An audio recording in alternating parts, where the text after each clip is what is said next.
Mariam still remembered the first night she saw it, the pale blue light that leaked through the cracks of her bedroom window as if someone had placed a lantern right outside. At first, she thought it was a passing car or the neighbor's generator sparking. But when she pulled back the curtain, the street was dark and silent, empty except for that single, otherworldly glow.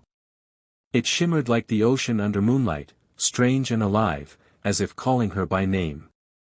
She pressed her hand against the glass, heart hammering. For reasons she couldn't explain, the sight filled her with both awe and dread. That night, she couldn't sleep. Something inside her whispered, "This is not the last time you'll see it." The weight of silence. By day, Mariam worked at a call center in Lahore, her headset always a little too heavy and the voices on the other end always a little too sharp.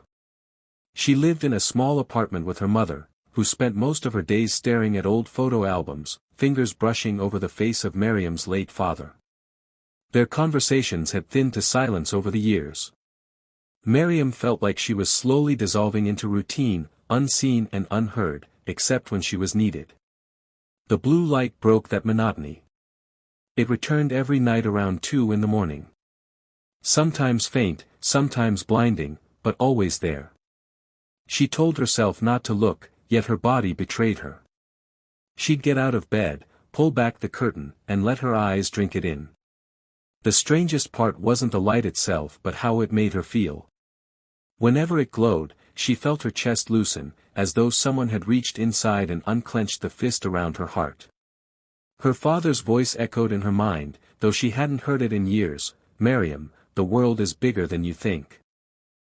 The pull. One night, the light grew brighter than ever. It wasn't just leaking through the window anymore, it was filling her entire room, drenching her books, her clothes, even her skin in shades of blue.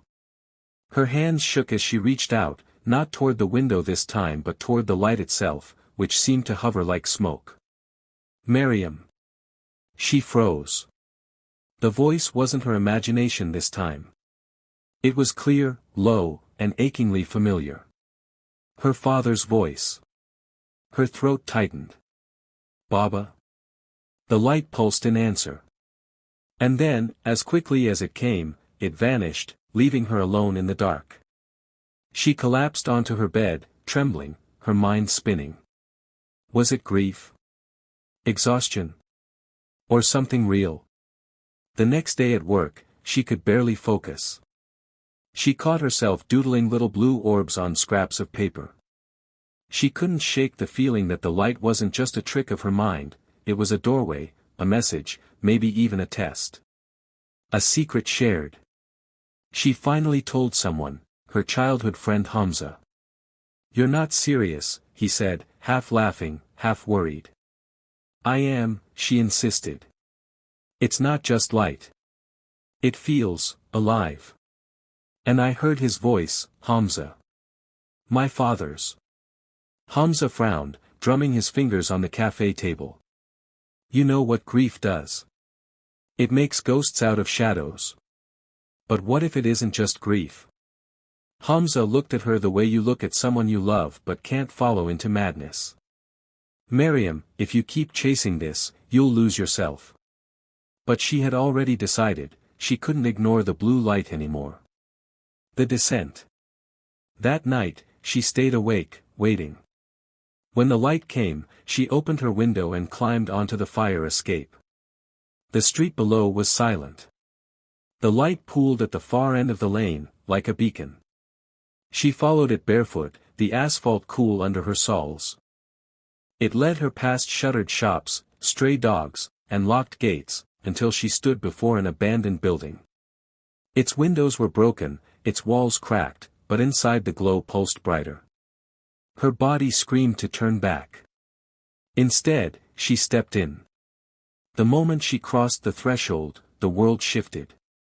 The air grew thick, like walking through water.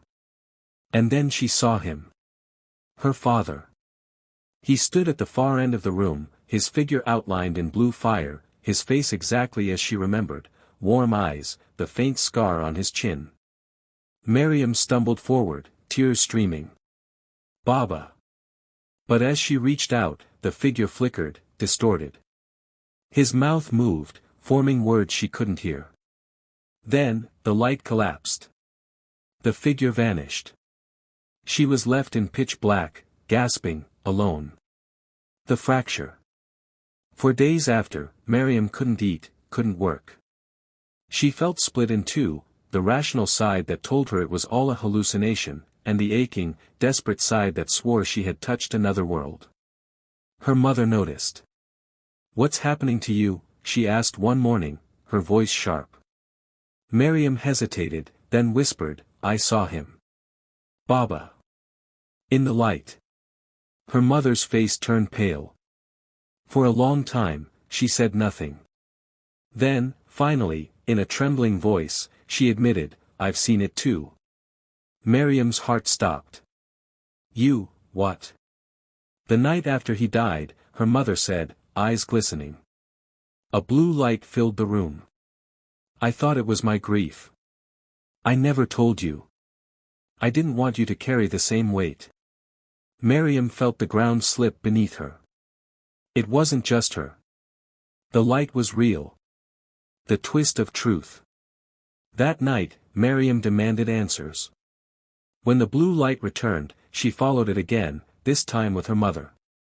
The building welcomed them like an old wound reopening. Inside, the glow swelled until it consumed the walls. And then, instead of her father, the light revealed something else, a vast, shifting space. Like a river of stars flowing through the cracks of reality. From its depths, voices rose. Not just her father's, countless voices, overlapping, whispering, pleading. Some she recognized, others she didn't. Her mother clutched her arm. "They're trapped," she whispered. "Between worlds." Mariam felt her heart break. This wasn't just a sign of her father's love. It was a prison, a place where lost souls lingered. The light pulsed again, brighter, harsher. It felt less like comfort now and more like hunger. And then she understood, the blue light wasn't showing her what she wanted. It was feeding on it. The choice. Mariam staggered back, shaking her head. "It's not him. It's never been him. It's using us." Her mother's face crumpled. "But I saw him." "That's what it does," Mariam said. "It shows us what we can't let go of. It keeps us here." The glow surged, wrapping around them like vines of fire. For a moment, Mariam almost gave in, almost let herself believe her father was reaching out for her. But then she thought of her mother, of the years they had lost to silence and grief. She grabbed her mother's hand. "We have to leave. Now." With every step back, the light clawed at them, pulling, pleading. Her father's voice roared in her ears, "Stay, Mariam. Don't leave me again." Tears blurred her vision, but she kept walking. "Goodbye, Baba," she whispered, her voice breaking. And then they burst out into the night, gasping. Behind them, the building's windows glowed once, then dimmed into darkness. Conclusion: what remains? The light never returned after that night. The street outside Mariam's window stayed dark and ordinary. But something had shifted inside her. She no longer dreamed of escaping into another world. Instead, she began talking to her mother again, really talking. They cooked together, laughed together, and even visited her father's grave, not in silence but with stories. Hamza noticed too. "You look lighter," he said one evening.